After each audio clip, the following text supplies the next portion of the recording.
Hello and welcome back to Cody in the Cinema. Today I'd like to provide you and your family with some Mother's Day recommendations, starting with the 1937 masterpiece, Make Way for Tomorrow. This was a partial inspiration for Yasujiro Ozu's masterpiece, Tokyo Story.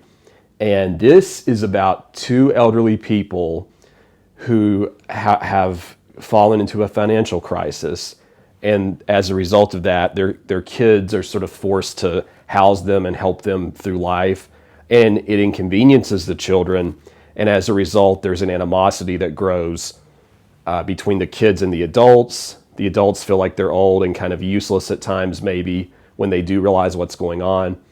And this movie, if you have an older relative, or maybe if you've treated someone improperly, whether that's an older relative or not, or you've lost someone in your family, this is going to hit you really hard in the gut. The age will not matter.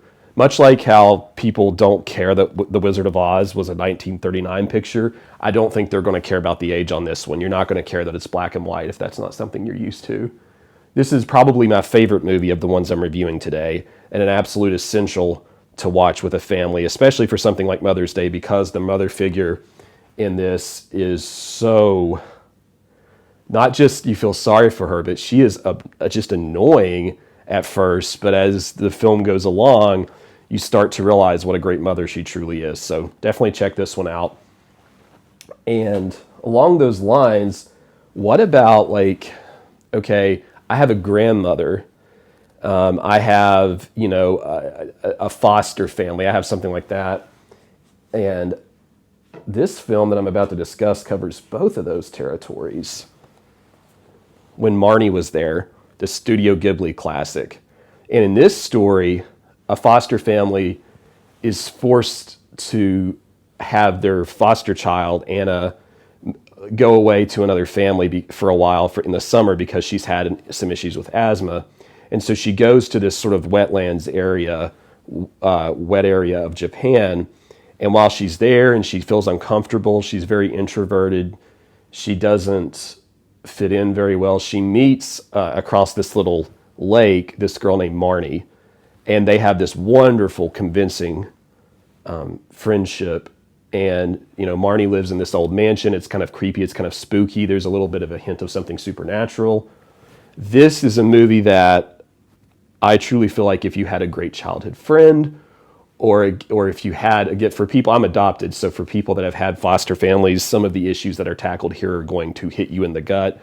And in fact, everyone in the gut with this one, because this film is also emotional. A good one to watch if you want a good cry on Mother's Day with the family.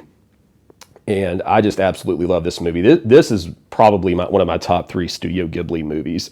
It is, the version I have does have English dubbing, which I'm almost never a fan of, but Studio Ghibli always does a good job with that. So I think you'll enjoy this one. Real tearjerker too. If you have, like I said, a family that's non-traditional, you also might enjoy The Kids Are All Right, which is I want to call it just a slice of life story. Annette Bening and Julianne Moore, they're married, and they have some kids who are sort of struggling against them a little bit, rebellious teenagers sort of thing.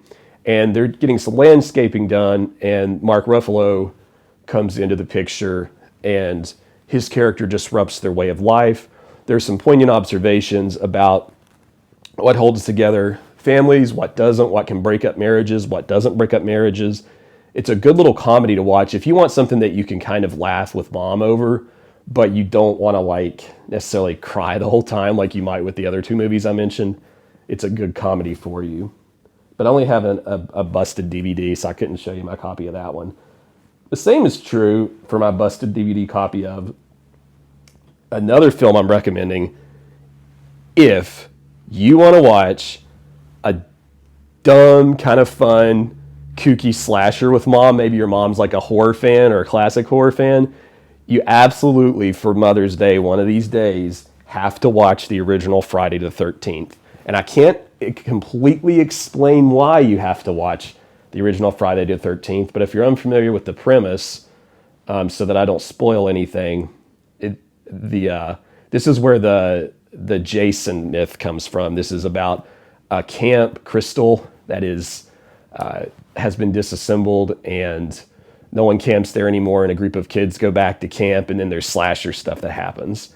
But I wanted to throw that one out there briefly without discussing it too much, so that you would, that could be a good one to watch on Mother's Day, or really any other time. Now, I will say that some people don't like Friday the 13th. They feel like it's not aged well, that it's boring. I like it. I think that it's still eerie, and it provides the viewer with a lot of good payoff in the end. And like I said, if you've seen it, you'll know why I recommended this, but it's thematic for sure. Okay, so all right, so Cody, my mom is like, she's a big brain professor, and I have a hard time connecting with her intellectualism. You know, she's real smart. What do I do? What do I show her? You know, she loves history. She loves art. She reads classic novels for fun. I mean, I'm over here watching like movies that you recommend, like Everglades horror slashers. How can I appeal to her? Because I always have trouble connecting with her intellectualism. Got one for you. A film by Andrei Tarkovsky, one of his masterpieces, Mirror. Okay, Mirror is one of the stunning visual films of all time. It is a little difficult to follow because it's a non-linear story of a poet's sort of reflections on life and on Russian history. A lot of the film takes place like in a house where there's some relationship between the boy and his mother, and how they navigated that. And there are like news clips. It's very difficult to describe this movie other than to say that if you are someone who enjoys, if you're just a cinephile, this is a must watch, but you enjoy art, history, this is that kind of movie for you. This is one of the like brainiest movies I've ever seen. And it has one of the best shots of fire in cinema. I've seen this all the way through once, and I'll probably watch it all the way through again now that I've brought it up on the channel. But Andrei Tarkovsky, it's a beautiful movie. I would not recommend this being your first Tarkovsky if you're not used to artistic, complicated films. I mean, I don't understand half of this. I love it anyway because Tarkovsky's such an amazing director. But that would be a good one for that person. Another topic I wanted to cover. So Cody, I clicked on Mother's Day recommendations because I don't like my mother. I don't like my relationship with my mother. You know, my mother it's complicated, or I kind of like her, and I want to feel something a little different about Mother's Day other than happiness. Well, I recently watched a film that I think is for you, provided you don't mind having your brain, a little bit, because this one's a mind bender. Pastoral, To Die in the Country, a Japanese film about a film director who has, and you don't even know this at first necessarily, but he's taken these memories of his childhood and he's kind of created this fantastical movie that takes place in this carnival kind of village, is the best way I know to describe it. There are bizarre carnival things and images and people, and it's a gorgeous film where he does have a complicated relationship with his mother. She's overbearing. She doesn't like for him to leave.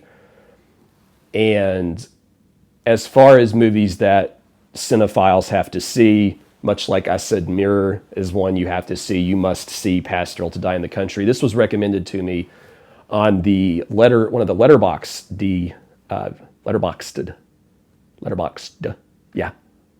videos with Wim Wenders and one of his actors. I think it was the Perfect Days video.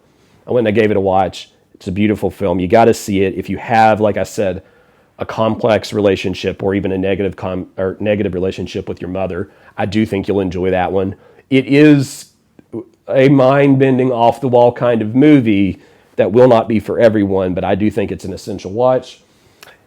And those are my major recommendations for you to consider for Mother's Day.